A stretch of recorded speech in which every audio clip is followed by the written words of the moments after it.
Honkai Star Rail came out April 26, and ever since then, my life has been filled with waifus. But seriously, I have been playing this game a lot and want to share with you just how good it is. Usually free-to-play games like this are shunned and considered second-class citizens in the gaming world, but after miHoYo's meteoric success with Genshin Impact and with Honkai Star Rail having over 20 million players in just 2 weeks, I think these guys have earned our attention.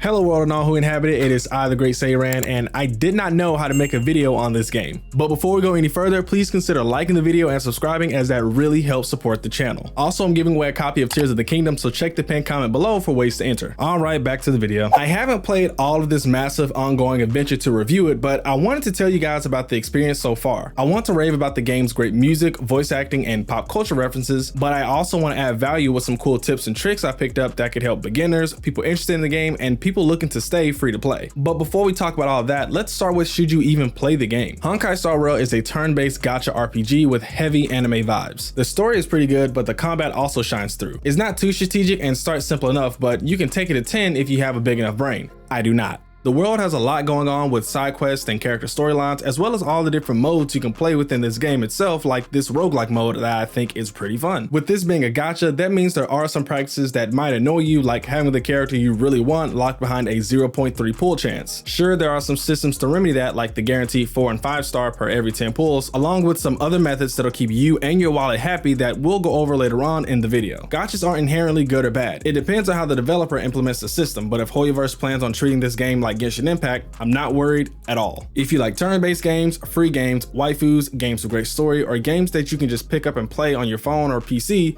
give this one a chance. Now, getting into how to get started, I'm gonna go into the mobile side first. I mostly play this game on PC, but I got time in on my phone at night before bed and at work during designated break times, and definitely not during regular work hours.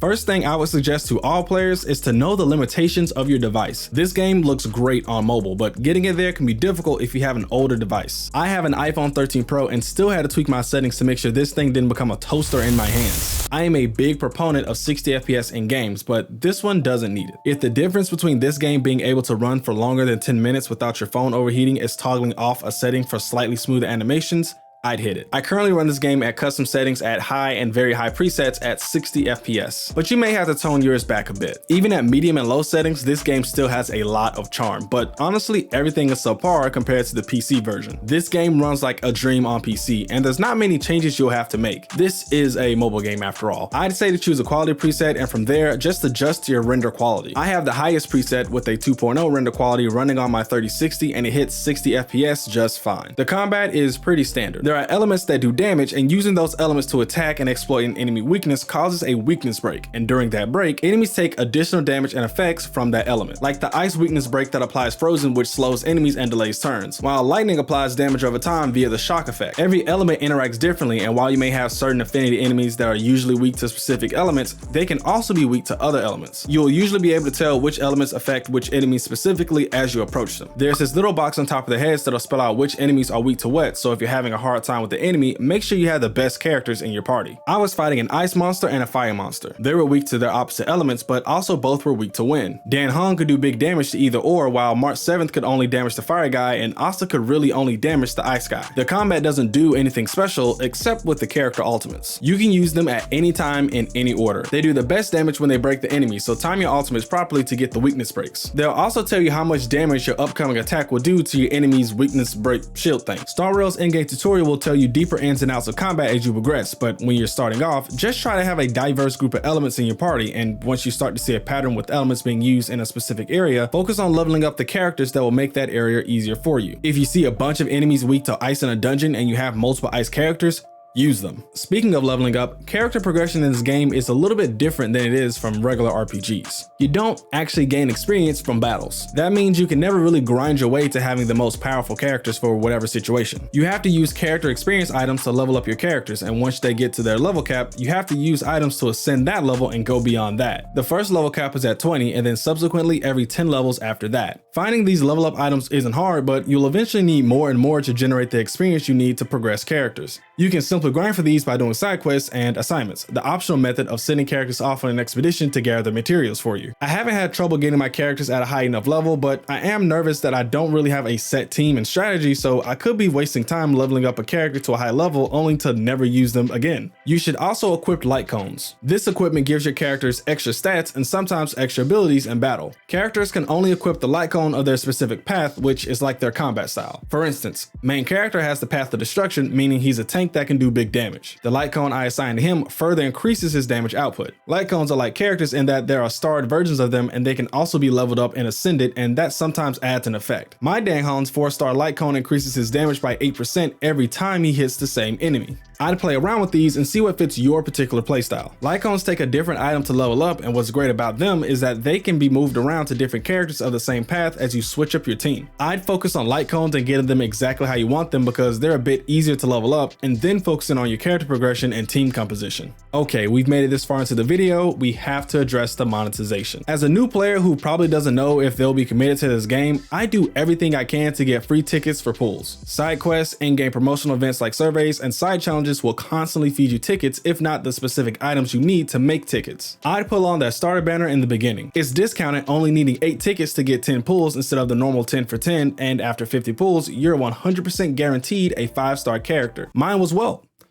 I wanted Himiko for the plot.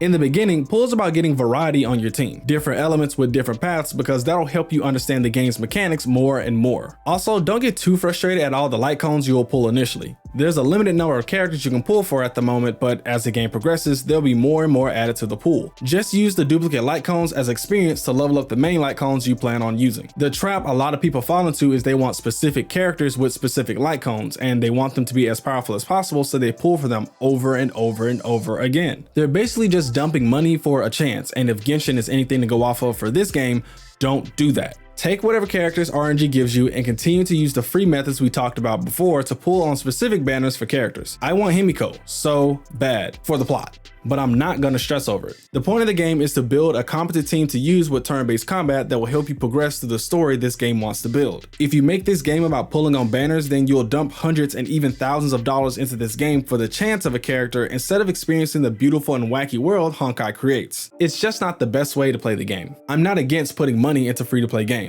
I understand the business model, but I want you to actually enjoy the game, not just enjoy gambling for characters. Seriously, I've seen people who only played Genshin Impact to pull for the characters and didn't actually care about the world, the story, or the combat. Yes, that's a way to play the game, but once again, not the best way. If you like the game, you'll probably play all the side content anyway, and that should be enough to get you in the ballpark for the amount of tickets you'll need to pull your favorite characters. Honestly, this game is awesome, and I'm really enjoying my time with it. Some of the things I want to gush over but just didn't know where to put in this video include the ease of cross progression. I have literally finished a battle on my PC and just booted up the game on my phone and was in the exact same area. Also, the voice acting is really good. I have mine on the English voice actor, so I don't have to read any more than I already have to. We've just come to expect that from Hoyoverse though. I'm also a big fan of the characters outside of battle, which is where you fall in love with them. They have character side quests and funny quirky side dialogue, and will even text you with optional reply dialogue. It gets genuinely funny. The dungeon-based level design is good enough for a casual RPG, but I do like the added and optional mini bosses that you can encounter in this game for big loot, as well as the puzzles and other interactive items. The presentation overall is very clean, and I really appreciate the level of quality coming out of a free-to-play game. I do have some improvements though. Firstly, no controller support on iOS. I have heard my Android brethren tell me their controllers works on their phones, but for iOS,